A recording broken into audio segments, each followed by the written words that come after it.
안녕하세요. 공포학과 M교수입니다. 보통 귀신이라고 하면은 한국, 일본, 중국 같이 동양에만 있다고 생각이 듭니다. 하지만 꼭 악마가 아니더라도 서양에도 당연히 귀신도 있고 흉가도 있습니다. 공포학과 학생 중 어렸을 때 아르헨티나에서 유학을 하셨던 분이 제보를 보내주셨습니다. 이곳에서 유학하는 동안 살았던 집에서 귀신이 나오는 바람에 3년을 시달렸다고 하는데요. 내용이 굉장히 재밌어서 제보받고 바로 영상으로 만들었습니다. 가시죠. 안녕하세요. 저는 지금 군 복무를 하고 있는 22살 군인입니다. 저도 한번 제가 겪은 일을 제보해보고 싶어서 이메일로 보내드립니다. 저는 특이하게도 어렸을 때부터 언어를 배우는 걸 좋아했습니다. 특히나 그때 저는 스페인어를 매우 배우고 싶어 했죠. 그래서 부모님을 설득하고 유학을 가고 싶다고 노래를 부르던 저는 어쩌다 보니 14살의 어린 나이에 아르헨티나로 유학을 가게 되었습니다. 아르헨티나는 스페인어권 나라이기에 가고 싶기도 했고 유학을 가고 싶었던 저는 가족들을 한국에 두고 저 혼자 떠나게 되었죠. 그곳에서 어머니의 아시는 분이 하시는 홈스테이를 하게 되었습니다. 홈스테이를 하고 싶어하는 한국 사람들이 모여 한 번에 출발하기 위해서 한 곳으로 모였습니다.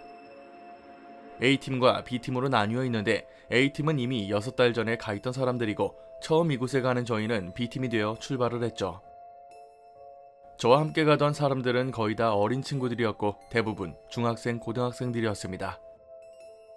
아르헨티나는 대한민국과 정반대에 있기 때문에 아주 오랜 시간 동안 비행기를 타야 했고 저희는 아주 고된 비행기 여행을 끝내고 아르헨티나에 도착했습니다. 아르헨티나의 부에노아이레스라는 도시에 거주하게 되었는데 부에노아이레스는 아주 아름다운 도시였죠. 길거리가 마치 동화 속에나 나올 것 같이 예뻤고 그 거리에 단독주택들이 길을 따라 쫙 세워져 있었습니다. 그리고 제가 지내게 될 집은 그중 하나였죠. 하지만 밤에는 치안이 좋지 않아서 철창문과 집 안으로 들어가는 문으로 이중구조로 되어 있었고 벽면은 노랗게 칠해진 평범한 외국 영화에나 나올 것 같은 단독주택이었습니다. 그 안에 들어가니 저와 함께 살게 될 형 누나들이 기다리고 있었어요. 아까 말했던 A팀에 속해 있던 사람들이었습니다. A팀들도 다 어린 친구들이었지만 그때 당시에도 중고등학생이었던 형 누나들이었죠. 총 남자 7명, 여자 7명이었는데 제가 그때는 가장 막내였습니다. 그리고 저희는 짐을 다 풀고 각자 방을 배정받고 A팀과 인사하며 그렇게 아르헨티나에서의 생활을 시작했습니다. 스페인어를 하나도 모르던 저희들은 그곳에 계시는 현지인 선생님들에게 방문 과외를 받으면서 스페인어도 점차 배우기 시작했습니다. 저에게 일어난 일을 말씀드리기 전에 이 집에 대해서 잠깐 설명해 드리겠습니다. 저희는 총 여자 보호자 1명, 현지인 남자 보호자 1명, 남자 7명, 여자 7명으로 총 16명이 들어가 살아야 되기 때문에 집이 매우 컸습니다. 1층에는 부엌과 이어지는 뒷마당, 거실, 그리고 큰 남자방과 이어지는 차고가 있습니다. 2층에는 긴 복도의 방과 드레스룸, 보호자들의 방, 두 번째 남자방, 2층 거실, 그리고 테라스가 있었죠. 직접 가보면 정말로 넓습니다. 16명이 살아도 집이 전혀 좁게 느껴지지 않을 정도였죠. 그렇게 아르헨티나에서 적응해 살아가며 4개월이 되어갈 때쯤이었습니다. 저는 2층 남자방에서 저를 포함해 총 4명이서 잠을 자고 있었고 저는 구석 쪽에서 잠을 자고 있었습니다. 구석에서 옆으로 누워 이마를 벽에 대고 평소처럼 잠을 자고 있을 때였죠. 근데 가위를 평소에 잘 눌리지 않았던 저는 그날 새벽에 깼는데 몸이 움직이지를 않았습니다. 가위에 눌린 거였죠. 사실 가위는 몇 번 눌려봤기 때문에 그냥 아무렇지 않게 가위 눌렸구나 라고 생각하며 눈을 뜨려고 했습니다. 하지만 이상하게도 눈을 뜨려고 노력하는데 잘 떠지지가 않더라고요. 결국에는 눈을 떴는데 제가 이마에 벽을 대고 자고 있었다고 말했죠. 그런데 제가 눈을 떠보니 제 이마는 벽이 아니라 금발머리를 한 피범벅이 되어 있는 여자아이와 이마를 맞대고 있는 겁니다. 사실 그때 어린 나이였던 저는 당장이라도 눈물이 흐를 것 같았고 소리를 지르고 싶었습니다. 하지만 가위는 풀리지 않고 눈도 감아지지 않는 저는 얼굴이 피범벅인 소녀와 5초가량 눈을 마주치고 있다가 젖먹던 힘까지 쏟아 눈을 질끈 감고 몇 초 뒤에 가위가 풀렸습니다. 그 소녀는 사라졌지만 저는 옆에 있던 형을 깨워서 도저히 무서워서 저기에서 못 자겠다며 형과 자리를 바꿔서 잠들었습니다. 그 기억은 정말 지금도 잊히지가 않습니다. 하지만 그렇게 그 가위에 눌린 것도 잊혀지고 있을 때였습니다. 홈스테이를 하는 저희들은 한 달에 한 번씩 주말마다 밤에 모여서 맛있는 음식을 먹고 이야기하며 영화를 보는 시간을 만들어 친목을 다지는 날이 있었습니다. 그렇게 그날 다 함께 모여서 이야기를 나누고 있었죠. 그런데 2층 여자방에서 생활하던 누나가 자신이 드레스룸에서 자고 있는데 대뜸 자다가 깼더니 거울에 비친 귀신을 봤다고 하는 겁니다. 여자방이 2층에 하나밖에 없는 이유는 2층의 여자방이 매우 크기 때문입니다. 매우 크고 드레스룸까지 붙어 있어서 여자들은 같이 드레스룸에서 자기도 하고 드레스룸에서 많이 논다고들 합니다. 그 누나가 드레스룸에서 잠을 자는데 불이 꺼진 드레스룸의 아주 큰 거울에 어떤 여자 한 명을 봤다고 얘기를 하는 거였죠.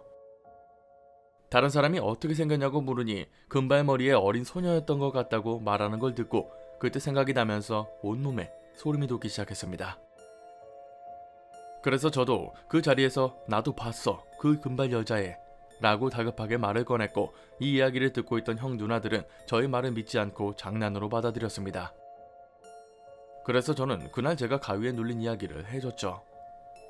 그러자 거기에 있던 형 누나들도 모두 깜짝 놀라며 다들 점점 조용해지기 시작했고 그 순간은 정말 분위기가 싸늘해졌습니다. 저도 정말 무서웠습니다. 가위에 눌렸을 때 봤던 귀신과 그 누나가 드레스룸에서 목격한 귀신이 동일 인물이라고 생각이 들었거든요. 그 이후부터 제가 사는 그 집에서 이상한 일들이 일어나기 시작했습니다. 정말 공포영화에나 나올 법한 일이 저한테 벌어질 줄은 상상도 못했죠. 제가 1층에 남자방이 있다고 말했는데 그 방의 한쪽 벽면에는 아주 커다란 미닫이 문이 달려있는 북박이장이 있습니다. 그 북박이장의 문은 너무 크고 무거워서 두 손으로 힘을 실어 당겨야 하는 문이었습니다. 게다가 얼마나 깊은지 저희가 갖고 온 작은 캐리어들은 그 북박이장 아래 칸에 아주 깊숙이 넣어놨죠. 제가 갖고 온 캐리어도 그 북박이장 안에 들어가 있었는데 제 캐리어는 다른 사람의 캐리어보다 훨씬 안쪽에 들어가 있었습니다. 제가 찾는 물건이 그 캐리어에 있나 찾아보려고 캐리어를 꺼내기 위해서 몸을 숙여 북박이장 안으로 몸을 넣었습니다. 허리까지 들어간 상태로 캐리어를 꺼내고 있었는데 갑자기 그 북박이장 문이 옆으로 스르르 밀리며 저의 허리에 툭 걸리는 겁니다.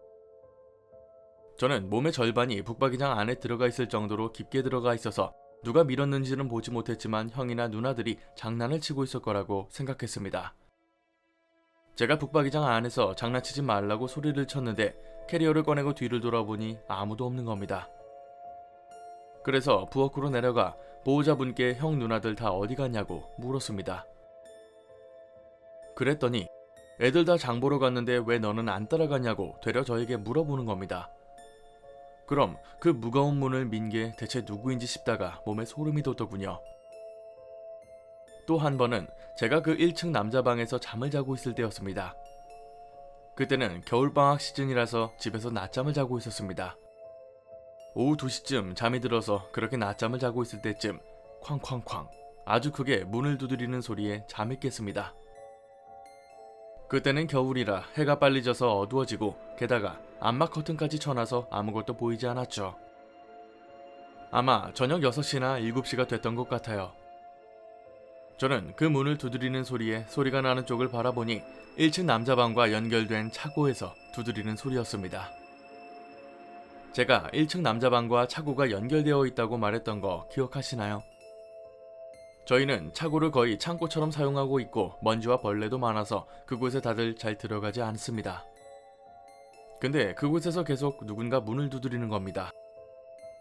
마치 사람이 살려달라고 두드리는 것처럼 미친 듯이 문을 두들겼습니다. 자다가 깨서 그 소리를 듣는데도 뭔가 이상하다는 게 직감적으로 들었죠. 뭐랄까, 조금이라도 움직이면 누군가 그 차고에서 튀어나올 것 같았고 제발 누구라도 좋으니 방에 와서 불을 켜줬으면 좋겠다고 빌었습니다. 갈수록 차고에서 문을 두드리는 소리가 점점 커지기 시작하고 저는 이불 속에서 숨을 죽이고 눈을 감고 있었습니다. 불 꺼진 방 안에 아무도 없는 차고에서 방문을 계속 세게 두드리는 걸 듣고 있으니 무서워 죽는 줄 알았죠. 그리고 정말 다행히도 형들 중 한 명이 물건을 가지러 방에 들어왔는데 이때다 싶어서 그 형한테 달려갔습니다. 진짜 무서운 건 그 순간부터 그렇게 크게 들리던 문 두드리는 소리가 멈추더군요. 방 안은 고요한 정적만 흐르고 있었고 정말 미쳐버릴 것 같았습니다. 저는 그날 이후 절대로 1층 남자 방에서 자지 않았습니다.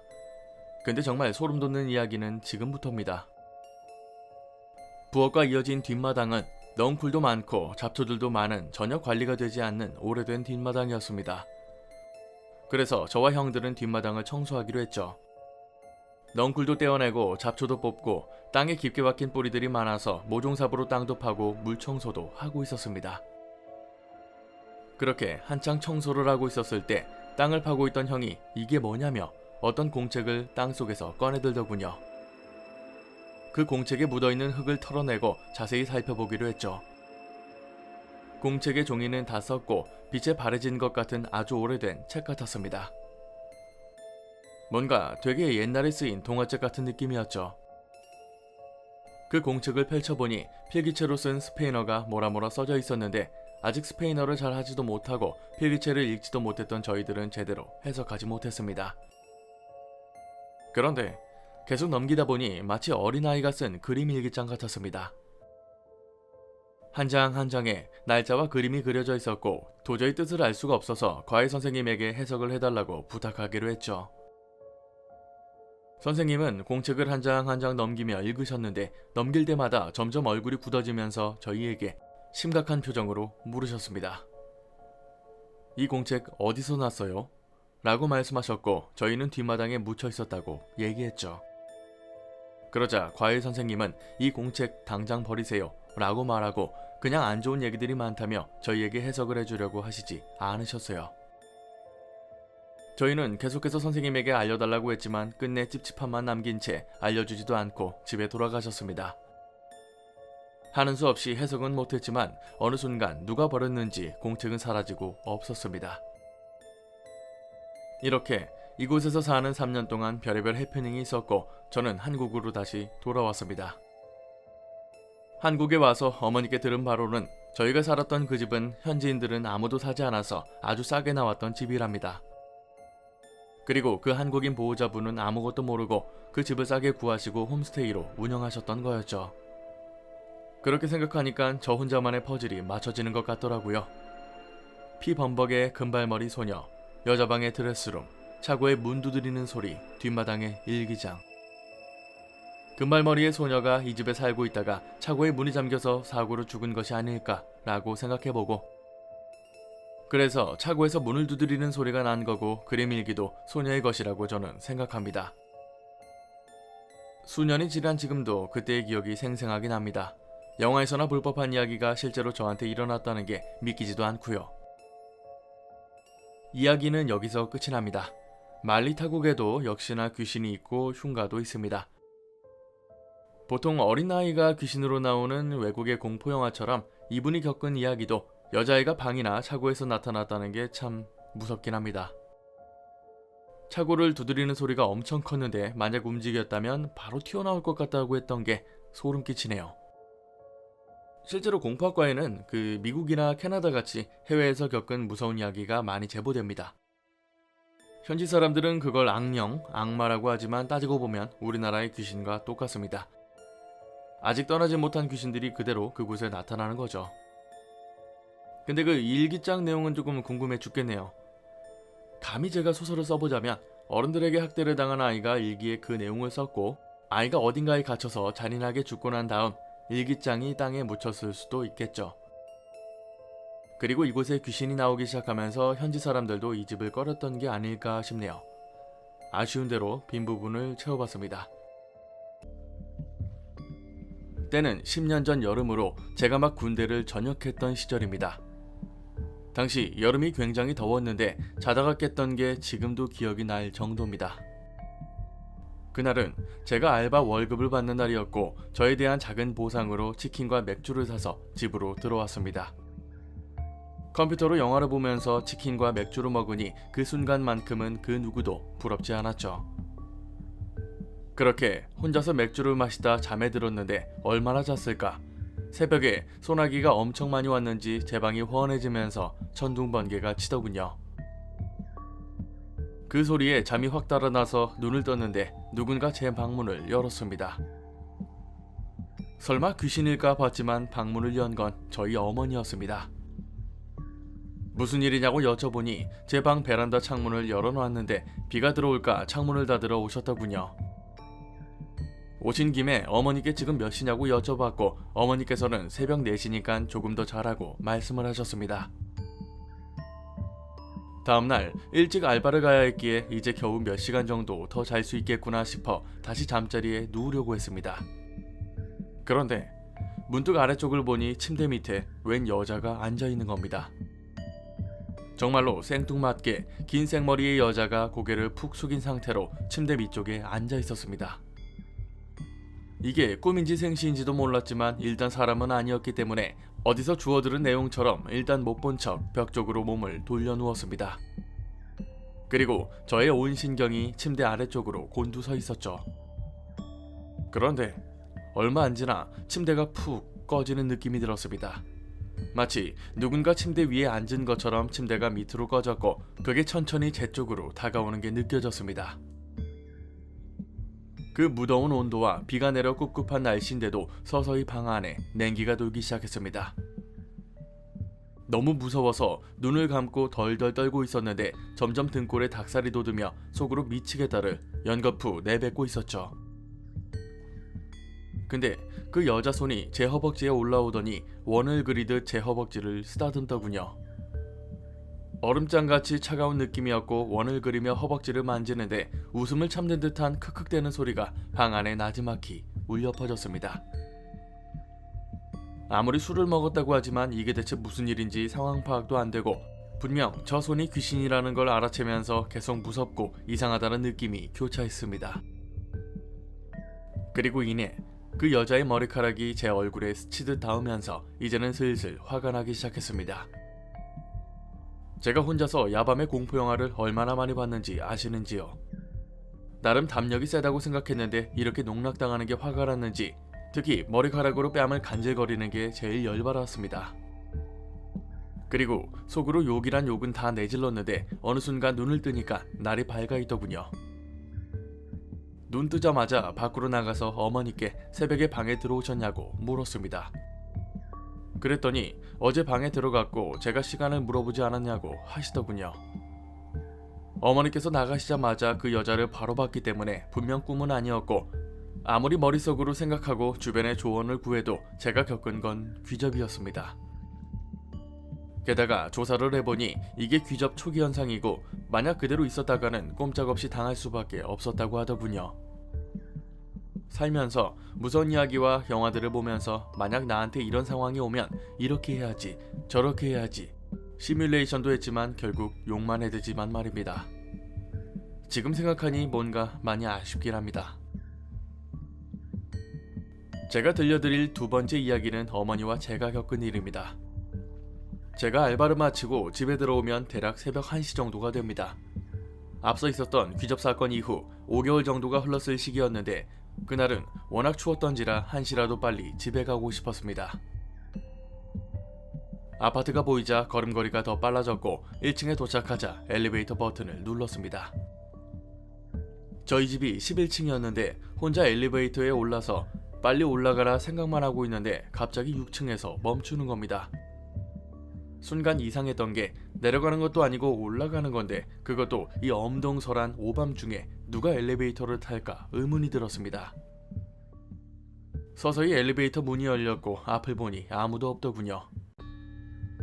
혹시나 누가 잘못 눌렀나 싶어서 열린 버튼을 누른 상태에서 상체를 엘리베이터 밖으로 꺼내서 봤지만 역시나 아무도 없었습니다. 그냥 오작동이겠거니 싶어 일단 엘리베이터를 타고 집 앞에 도착했고 후다닥 집에 들어갔습니다. 방에 들어와서 바로 컴퓨터를 켜고 게임을 실행시켰는데 거실에서 이상한 숨 헐떡거리는 소리가 들리더군요.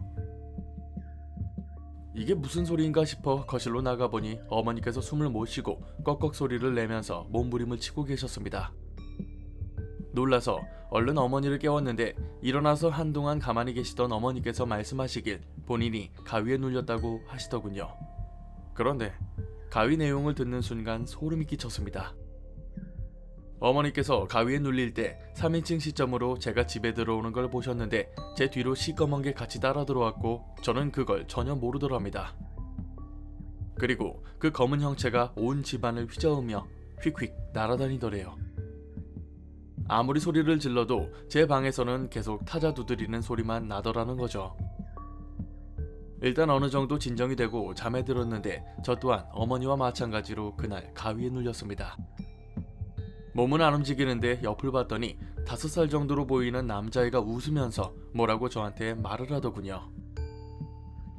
대체 무슨 말인지 알아들을 수가 없었는데 그대로 창문을 보니 웬 여자가 창문에서 저를 내려다보고 있었습니다.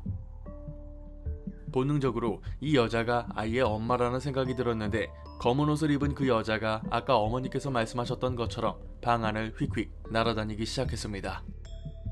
그리고 여전히 귓가에는 꼬마아이의 알아들을 수 없는 말소리가 들렸죠. 그걸 멍하니 쳐다보다가 눈을 감았다 떴더니 이미 아침이 되어 있었습니다. 어머니께 혹시 어제 본 검은 형체가 사람이 아니었냐고, 그 사람이 입고 있던 옷이 검은색이 아니었냐고 하니까 맞는 것 같다고 덧붙이셨습니다. 다행히도 그 이후로 별다른 일은 없었죠. 다만 이런 일이 너무 궁금했던지라 막내 삼촌에게 이 일을 세세히 말씀드렸습니다. 막내 삼촌이 지금은 목사로 활동하시지만 원래 박수무당이 될 팔자여서 신병도 크게 앓으셨거든요.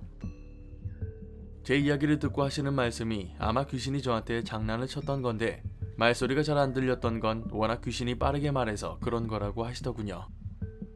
일반적인 사람은 귀신의 말을 알아들을 수가 없다고 말입니다.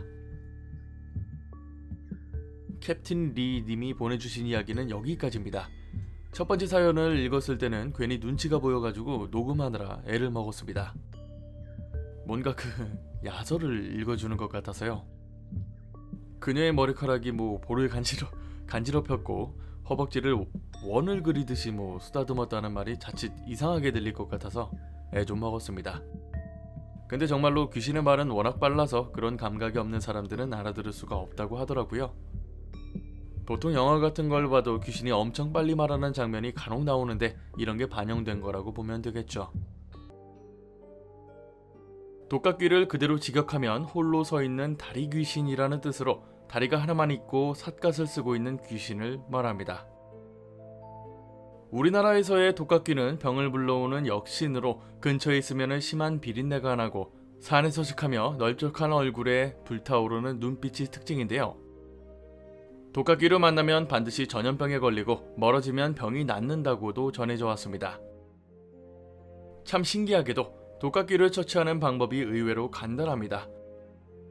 이글이글 타오르는 눈빛을 나 또한 죽일 듯이 쳐다보면 독각귀가 도망을 친다는 거죠. 수많은 사람들을 죽인다는 역병을 퍼뜨리는 귀신이지만 명성에 걸맞지 않게 간단한 방법으로 처치할 수 있는 귀신이죠. 천구 야담에 나오는 독각귀와 관련한 설화 하나를 보시겠습니다. 재상이었던 이유라는 사람이 비가 내리는 어느 날 종묘 옆 순라곡을 지나고 있었다. 불현듯 갑자기 도롱이를 입고 삿갓을 쓴 외다리 귀신이 껑충껑충 달려오더니 하인 중 한 명에게 가마가 지나가는 것을 못 봤냐고 물었다. 하인이 가마는 본 적 없다고 말하니 독각귀가 바쁜 듯 어디론가 사라졌다. 비가 내리고 있었기에 도롱이를 입고 삿갓을 쓰고 있는 건 이상하지 않았으나 그 사람의 눈은 이글이글 타는 횃불 같았고 다리는 하나뿐인데 바람처럼 내달렸다. 이유가 생각하기를 조금 전 재생동 입구에서 한 가마를 봤던 게 떠올랐다. 그 생각이 들자마자 급하게 말을 돌려 방금 전 그 귀신을 쫓아 재생동으로 향했다. 뒤를 쫓아가니 그 귀신은 어느 집으로 들어갔고 그 집은 다름 아닌 이유의 친척이 살고 있는 집이었다. 이유의 친척 중 하나가 벌써 몇 달을 이름 모를 병에 시달리고 있었고 오늘 들어온 가마는 그 사람이 요양을 하기 위해 이 집에 왔던 것이다. 쉽게 말해 병을 일으키는 독각귀를 피해 이 집으로 피신으로 온 것인데 독각귀가 이를 쫓아온 거였다. 이유가 집에 들어서 사정을 말하고 환자가 있는 방에 들어가니 그 귀신이 환자의 베개 옆에 앉아 있다가 이유가 들어오는 걸 보고는 재빨리 밖으로 나갔다. 독각귀는 이유를 뚫어져라 노려보며 뜰에 한동안 서 있었다. 이유가 다시 방으로 나와 귀신을 노려보니 독각귀는 지붕으로 올라갔고 다시 쫓아가 노려보니 공중으로 날아갔다. 이러고 나니 환자의 병은 깨끗이 없어졌다. 하지만 이유가 다시 채비를 하고 길을 나서니 곧바로 환자는 다시 아프기 시작했고 결국 이유가 집으로 돌아오게 되었다. 집에 돌아온 이유는 자신의 서명을 적은 종이를 여러 개 만들어 사방에 이를 붙여두었다. 그랬더니 환자의 병은 재발하지 않고 말끔하게 나았다. 이야기를 살펴보면 몇 달을 원인 모를 병을 앓았던 사람이 있었고 이 사람이 요양을 하려고 친척집에 갔는데 독각귀가 거기까지 쫓아왔다는 겁니다. 앞서 설명드린 것처럼 독각귀를 노려보니 호다닥 도망을 쳤다는 거죠. 그런데 사실 독각귀는 우리나라 토종 귀신은 아닙니다. 기원을 살펴보면 중국에서 처음 등장한 귀신이고 한국뿐 아니라 일본에도 독각귀가 있죠. 조금 특이한 건 독각귀가 각 나라마다 특징이 다르다는 겁니다. 중국에서의 독각귀는 산을 망치고 산에 재앙을 가져다주는 산신으로 묘사가 됩니다. 어떨 때에는 가끔 농촌으로 내려와서 농가에 농작물을 가져다주는 은혜도 베풀죠. 일본에도 다리가 하나인 요괴가 있지만 이는 중국이나 한국에서 전해져 오는 내용과는 확연히 다릅니다. 결국 중국과 한국의 독각귀만 비슷한 건데 한국에서는 사람들에게 병을 퍼뜨리는 나쁜 귀신으로 전해져 왔던 거죠. 이 때문에 지금의 코로나 시국을 옛날 시점으로 봤을 때는 전국에 독각귀가 퍼져 있는 걸로 생각했을 겁니다. 사실 독각귀 목격담은 그리 많지는 않고 그저 마을에 역병이 들거나 재해가 들어서면 독각귀의 소행으로 봤던 게 전부입니다. 과학적인 원인을 알아내기 어려웠을 시기에는 당연하게도 귀신의 소행으로 볼 수밖에 없었겠죠. 제가 대학교 1학년이었을 때 친구들과 경기도에 있는 한 계곡으로 놀러 간 적이 있습니다. 다들 용돈을 받아 쓰는 학생들이라 펜션에서 자기는 무리고 2박 3일이다 보니 인터넷을 뒤져서 민박을 찾아냈습니다. 정식 홈페이지도 없는 민박집이었는데 전화번호 하나 덜렁이 있길래 일단 전화를 걸었죠. 다행히도 그날 자리가 있다고 해서 냉큼 예약을 했는데 지금 생각해보면 후회할 선택이었습니다.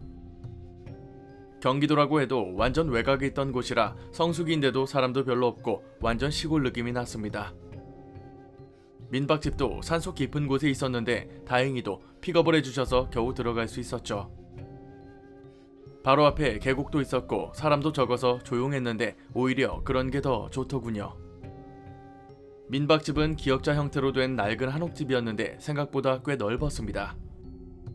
그 옆에 별채가 있었는데 손님이 있을 때는 주인 아줌마 아저씨가 별채에서 생활을 하시더군요. 어른들이 없는 첫 여행이었기 때문에 밤새 먹고 놀 생각에 설레어서 다들 들떠 있었습니다. 방 안을 둘러보고 나와서 다시 집을 보니 그 뒤로는 온통 숲이었습니다. 당시에는 별 생각 없이 넘어갔지만 집 왼쪽 아랫부분에 지하창고같이 생긴 곳도 있었죠. 창고로 내려가는 계단이 있었고 학교 체육창고에나 있을 법한 철문이 있었습니다. 그냥 잡동산이나 넣어놓는 창고라고 생각하고 별 대수롭지 않게 생각했습니다. 하지만 그날 저녁부터 슬슬 이상한 일이 생기기 시작했죠. 저녁에 고기를 구워 먹고 방에 들어가서 과자를 먹으며 노가리를 까다 보니 어느새 시간은 자정에 가까워졌더군요. 낮에 계곡에서 신나게 놀아서 그런지 다들 피곤에 쩔어서 TV에서 해주는 터미네이터 영화를 보고 있었습니다. 그런데 갑자기 어디선가 고양이 우는 소리가 들렸습니다. 처음에는 보통 고양이들처럼 조용히 울었지만 나중에는 점점 커지더니 고양이 특유의 찢어지는 듯한 소리를 질러댔습니다. 발악하는 것 같은 소리가 새벽 1시에 들리는데 온 집안에 그 소리가 울려 퍼졌습니다. 저희는 고양이들끼리 싸우는 거라고 생각하고는 과자라도 던져주려고 문을 열고 나왔죠. 그런데 마루로 나가니까 거짓말처럼 고양이 우는 소리가 뚝 멈췄습니다. 사람의 인기척이 들리니 도망이라도 쳤나 보다 생각했지만 문을 닫고 방으로 들어오니 다시금 찢어질 듯한 소리가 들렸습니다. 어찌나 소리가 큰지 친구 중 한 명이 창문을 열고는 시끄럽다고 고래고래 소리를 질렀죠. 소리를 질러서 그런지 다시금 조용해지긴 했습니다. 이제 좀 살겠다 싶어서 다들 슬슬 졸기 시작했는데 선잠에 들었을 때 또다시 그 소리가 들렸죠. 쌍욕을 하고 싶은 걸 억지로 참고 있었는데 곧 조용해지겠지 생각하다가 자다가 일어났다가를 반복하며 하룻밤을 거의 꿀딱 샜습니다. 아침에 일어나서 아점으로 라면을 먹고 있는데 주인 아주머니께서 오셨길래 혹시 이 근처에서 고양이 키우시냐고 물어봤죠. 그랬더니 고양이는 안 키우는데 외지에서 사람이 왔다고 고양이들이 신난 것 같다고 말씀하시더군요. 뭔가 이상했던 게 계속 고양이에 대해 캐물으려고 하니까 아주머니께서 말을 자꾸 돌리려고 하는 게 느껴졌습니다. 고양이를 물어보면 밤에 벌레한테 안 쏘였냐고 하고 질문에 대답을 안 하시는 겁니다. 일단 그냥 그런가 보다 하고 넘어갔고 계곡에서 또다시 신나게 놀다가 저녁에 집으로 돌아왔습니다. 다들 샤워를 하고 저녁으로 김치찌개를 끓이고 있었는데 또다시 고양이 울음소리가 들렸습니다. 이때다 싶어서 별채로 가서 아주머니한테 말하려고 하니까 그때가 10시도 안 되었는데 이미 별채에는 불이 꺼져 있더군요. 그래서 나온 김에 고양이나 찾아보려고 휴대폰 후레쉬를 비추면서 친구 2명과 집 주변을 돌았습니다. 그런데 고양이 울음소리를 쫓아가다 보니 첫날 발견했던 지하 창고에서 그 소리가 들리는 겁니다. 얼마나 크게 울어대면 그 두꺼운 철문을 뚫고 이렇게 크게 들릴까 싶어서 무섭긴 했지만 지하 창고 계단을 다 같이 내려갔죠. 아니나 다를까 철문 하나를 사이에 두고 고양이가 점점 크게 울기 시작했습니다. 앞에 있던 친구가 손으로 문을 텅텅 두들기니 소리가 딱 멈췄죠. 셋 다 깔깔거리며 웃다가 제가 새우깡을 주려고 봉지를 흔들고 있었는데 앞에 있던 애가 문을 열려고 손을 뻗으니 저절로 문이 열렸습니다. 아니, 정확하게는 문이 열렸다기보다 틈이 생긴 거였습니다.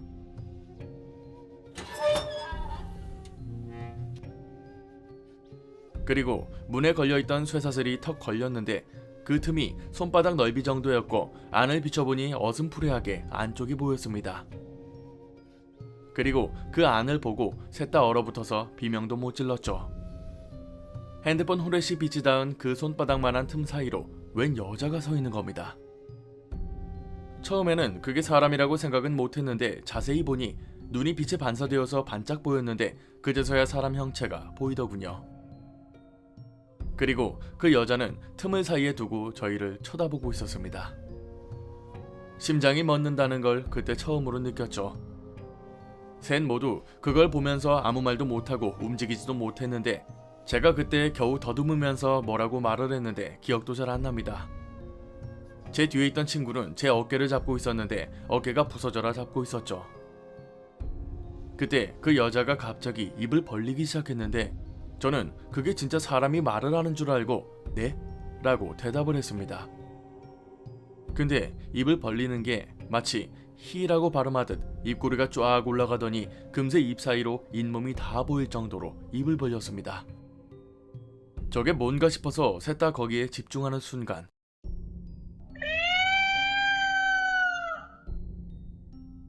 순간적으로 이 여자는 미친 거 아니면 사람이 아닐 거라는 생각이 들었습니다. 여자가 그 소리를 내자마자 셋 다 소리를 지르며 방까지 뛰어들어갔습니다. 문도 다 잠그고 방 안에서 겁에 질려 있는데 이상하게도 더 이상 고양이 소리가 안 들리더군요. 결국 민박집 아줌마한테 전화를 했는데 받지도 않으셨고 경찰에 신고하자고 여러 이야기가 나왔지만 하지도 못했습니다. 결국 꼼짝없이 밤새 이 방에 갇혀 있어야 했습니다. 어느 정도 진정이 되고 나서 다시 생각해보니 뭔가 이상하더군요. 낮에 아줌마한테 고양이 이야기를 했는데 계속 말을 돌렸던 게 이상하고 만약 계속 그 안에서 소리가 났던 거라면 당연히 주인들도 알고 있어야 하는 거니까요. 결국 밤을 새고 해가 뜨자마자 콜택시를 불렀는데 기사님이 내비게이션에도 안 찍힌다고 말씀하시는 겁니다. 어찌어찌 택시를 타고 겨우 도망을 쳤는데 나오는 길에 보니 어제 제가 도망치면서 지하창고에 던져둔 새우깡 봉지가 마당에 있더군요. 방에 들어오고 아무도 나가지 않았는데 그 봉지가 마당에 나와 있었죠. 주인집과 연락도 안 되었고 나오면서 마주치지도 못하고 도망을 쳤는데 지금도 가끔 혼자 있을 때 고양이 울음소리가 나면 그 여자 눈이 떠오릅니다. 철문을 사이에 두고 귀신이랑 마주하고 있으면 발도 안 떨어질 것 같습니다. 말을 할 것처럼 입을 쫙 벌리고 고양이 울음소리를 내는 게 굉장히 무섭고요. 실제로 고양이 귀신이 있다는 말은 이미 오래전부터 전해져 왔습니다. 워낙 복수심이 강한 동물이라 귀신이 되거나 사람의 빙이 되기도 한다고 말이죠. 가끔 저도 고양이 우는 소리를 듣기는 하는데 괜히 그때마다 이 이야기가 생각날 것 같네요. 지금부터 제가 말씀드리는 이야기는 저희 아이들도 다 알고 있는 내용입니다. 요즘에 아이들이 유튜브로 무서운 이야기나 폐가 체험 같은 공포물을 자주 보는데요. 그럴 때마다 저한테 와서는 무서운 이야기를 들려달라고 조르곤 합니다. 사실 귀신이라는 걸 경험하지 못하면 궁금증이 생길 수밖에 없는 건 잘 압니다. 아마 그래서 다른 사람들도 이런 내용을 잘 모르실 거라 쭉 들려드리겠습니다. 모든 일의 시작이었던 그때는 제가 10살 때였습니다. 귀신을 보고 들을 수 있게 된 날은 정확히 저희 10살 생일 다음 날부터였죠. 당시 저희 집은 서울 동대문구 제기동에 계량 한옥이 줄지어 있는 동네에 있었습니다. 계량 한옥이라고 해도 집 겉면에 타일을 붙여 꾸민 게 전부고 화장실도 재래식이었죠. 끼익 소리가 나는 나무 대문을 열고 들어오면 넓은 마당을 가운데 둔 디귿자 모양의 기와집인데 남의 집 벽에 덧대어 집을 지은 거라 대문을 닫으면 들어오는 입구가 없었습니다. 부모님이 쓰시는 안방과 형제가 자는 방을 긴 퇴마루가 이어주고 있었죠. 그날 집에서 자고 있는데 갑자기 이상한 꿈을 꾸게 되었습니다. 저는 아무도 없는 빈집에서 혼자 퇴마루 위에 앉아 있었고 누군가 대문을 두드리는 소리를 듣고 대문으로 나가 문을 열었죠. 그 앞에는 처음 보는 할아버지와 할머니가 서 계셨는데 저한테 돌아가신 친조부님이라고 소개하시며 집 안으로 들어오시는 겁니다. 할아버지는 면으로 된 흰 두루마기를 입고 갓을 쓰고 계셨고 할머니는 옥색 치마 저고리에 은비녀로 쪽진 머리와 커다란 광주리를 머리에 이고 계셨습니다. 집 안으로 들어오신 할머니가 머리에 이고 있던 광주리를 땅에 내려놓고는 덮어놨던 흰 천을 거두니 김이 모락모락 나는 백설기가 담겨 있었습니다. 그중 2개를 제 손에 쥐어주시며 어서 먹으라고 재촉을 하셨는데 분명 눈으로 볼 때는 김이 나고 있었지만 손으로 만지니 얼음덩이처럼 차가웠습니다.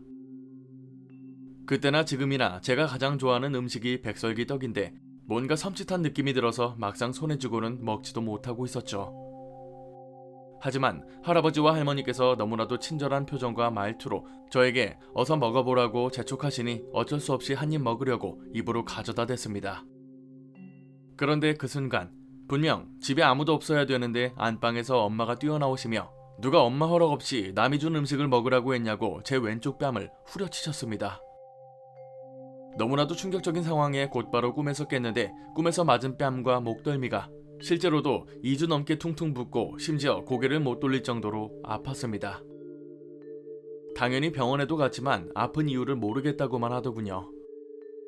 그렇게 그 꿈을 꾸고 2달 정도가 지나 추석이 되었고 아버지께서는 이번 차례부터 평소처럼 지방을 안 쓰고 영정사진을 쓰시겠다고 하셨습니다. 크고 멋지게 복원해온 영정사진을 보는데 그때 꿈에서 봤던 할아버지 할머니가 맞더군요. 그날 밤도 집에서 자고 있는데 자꾸만 누군가 저를 부르는 소리가 들렸습니다. 꿈도 아니었고 깨어있는 생시였는데 누가 자꾸 부르는 소리에 잠이 덜 깨서는 앉은 상태에서 계속 말대답만 했죠.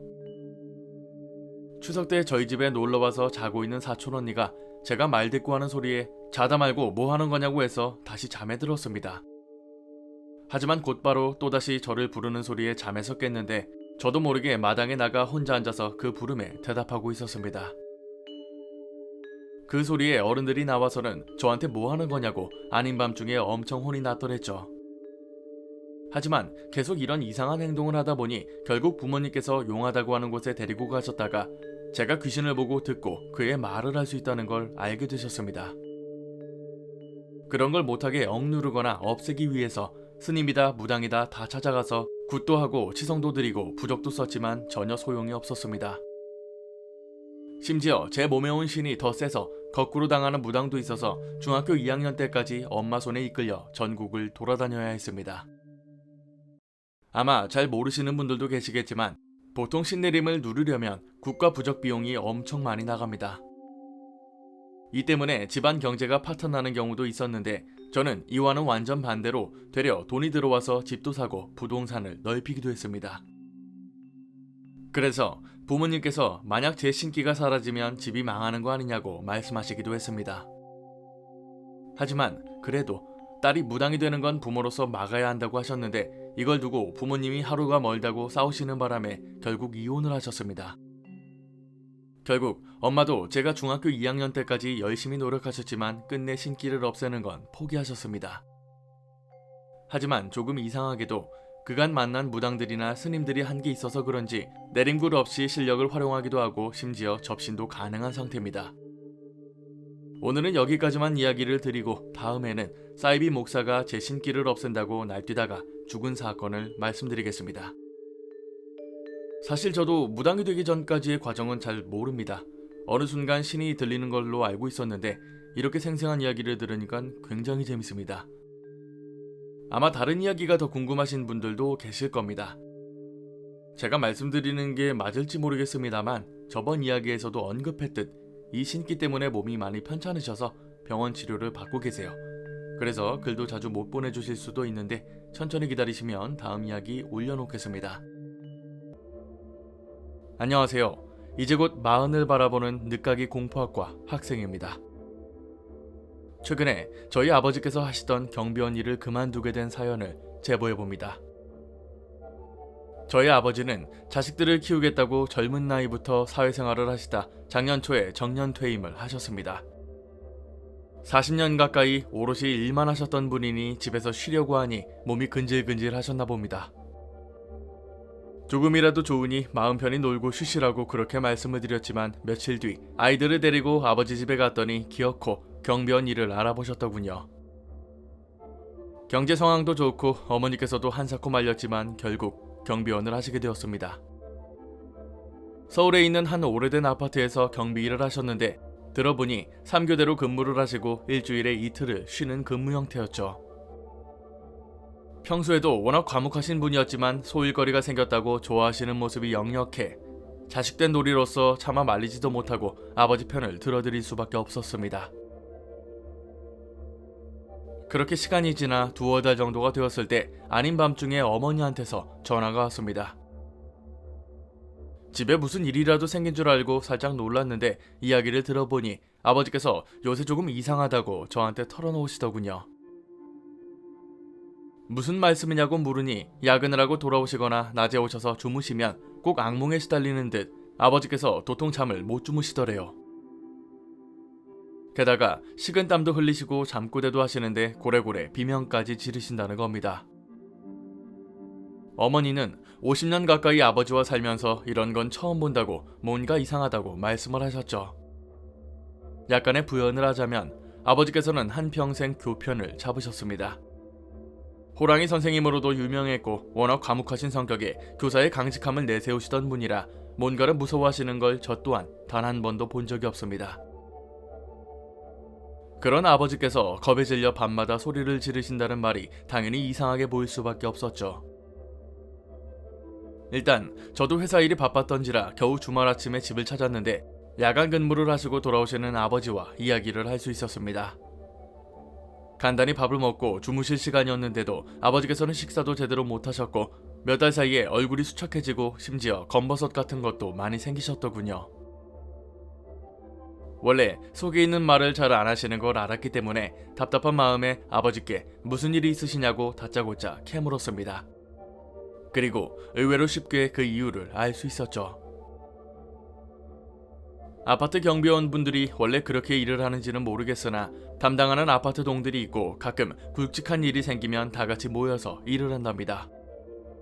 아버지는 103동, 104동, 105동을 맡고 계셨는데 단지로 들어서는 경비실에서 이 세 동을 도맡아 담당을 하셨죠.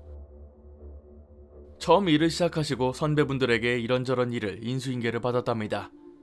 몸은 힘들었지만 그리 어려운 일은 아니었기 때문에 나름 빠르게 적응을 하셨고요.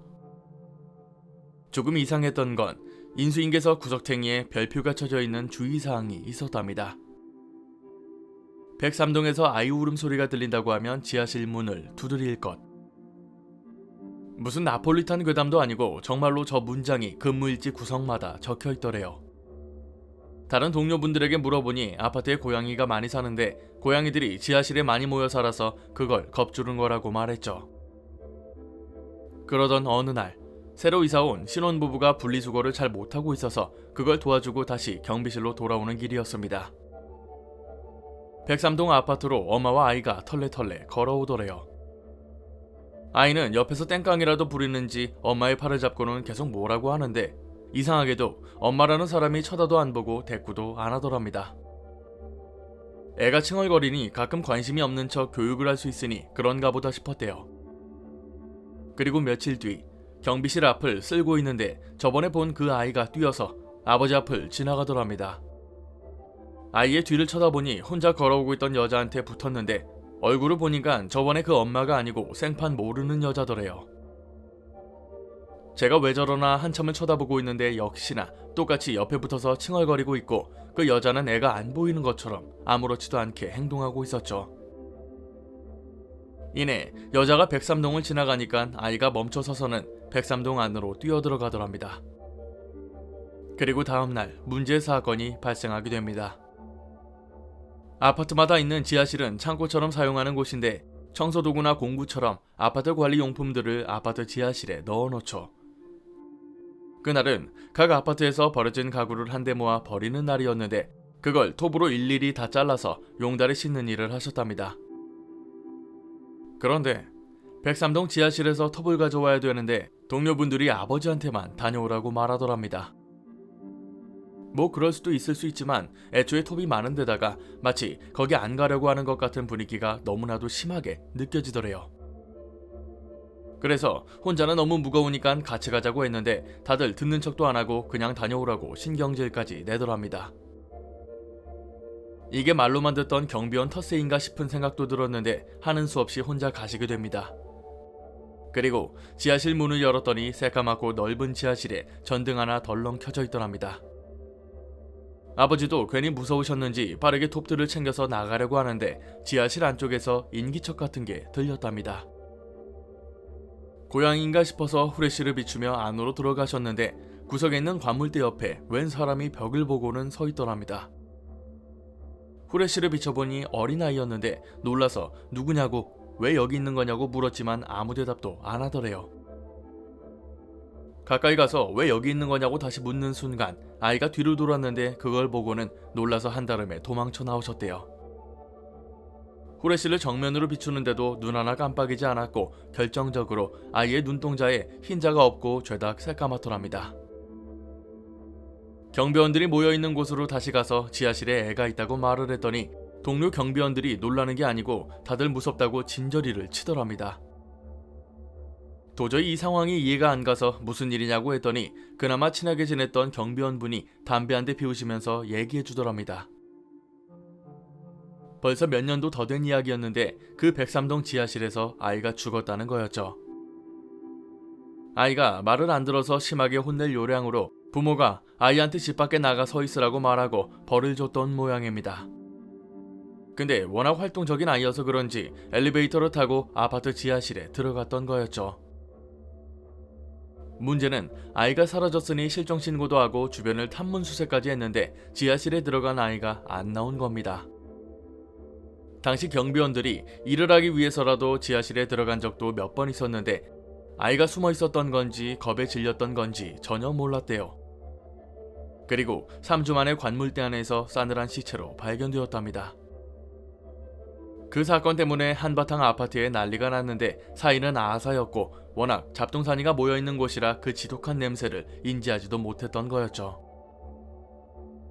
그 사건 이후로 계속 아이 귀신이 나타나는데 아버지께서 보셨던 것처럼 대낮에도 그 앞을 돌아다닌대요. 신기한 건 정작 당사자들은 모르는데 경비원들이 유독 그 아이 귀신을 자주 본다는 거죠. 자기를 찾아주지 않은 것에 대한 원망인지는 몰라도 경비원들 앞에 자주 나타난대요. 심지어 아버지께서는 비 오는 날 경비실에 앉아 있는데 창문 두드리는 소리에 쳐다보니 그 애가 거기 서 있더랍니다. 비를 다 맞고 밖으로 나가서 보면 그 사이 온데간데 없이 사라지고요. 그리고 저번에 도와줬던 그 신혼부부한테 신고가 들어온 적도 있었는데 1층에서 엘리베이터 타려고 기다리고 있는데 지하에서 아이 울음소리가 난다고 확인해달라고 신고가 들어왔답니다. 그 전에 근무했던 경비원은 차마 말로는 못하겠어서 근무일지마다 그런 신고가 들어오면 지하실 문을 두들기라는 글을 썼던 거였죠. 계속 그런 일이 반복되다 보니 아버지께서 주무실 때마다 악몽에 시달리게 된 거였습니다. 저도 아내도 그 이야기를 들으면서 일단 그만두시라고 몇 번이고 중간중간에 말씀을 드렸습니다. 저도 무서운 이야기를 좋아했지만 실제로 그런 사례는 처음 보다 보니 보통 일이 아닌 것 같아서 한사코 다음부터 거기 나가지 마시라고 말씀을 드렸습니다. 아버지는 속사정도 말씀 안 하시고 거의 한 달을 시달리셨던 건데 그 생각을 하니까 괜히 죄송스러운 마음에 간곡히 말씀드려서 결국 그만두시게 되었죠. 물론 그만두시고 나서도 며칠을 더 시달리시긴 했지만 거의 1년이 지난 지금은 전혀 그 아이가 나오는 꿈은 꾸지 않으십니다. 자, 이야기는 여기서 끝이 납니다. 추신으로 보내주신 글에 따르면 그 아파트 주민들 사이에서도 엄청 유명한 사건이랍니다. 심지어 그 아파트에서 오래 근무하신 경비원분들이 많아서 꼬마의 귀신이라고 하면 다들 안돼요. 제 생각도 마찬가지입니다. 아마 자기를 찾지 못한 경비원들에게 원망이 생겨서 유독 경비원들 앞에 자주 나타났을 수도 있을 것 같습니다. 솔직히 뭐 그걸 어떻게 찾겠냐마는 이미 죽은 귀신은 다르게 받아들일 수 있겠죠. 엄마를 찾는 건지 계속 여자들한테 붙어서 말을 거는 것도 꽤나 무섭고요. 가끔 아파트 지하실에 들어갈 일 있으면 괜히 이런 이야기가 생각나서 무서울 것 같습니다. 저희 아파트 지하실에는 그 노숙자분들이 들어오는 바람에 난리가 난 적은 있었는데요. 뭐 따지고 보면 비슷한 이야기네요. 오늘 강의는 여기까지입니다. 재밌게 봐주셨다면 공포학과에 입학 부탁드립니다. 공포학과 M교수였습니다.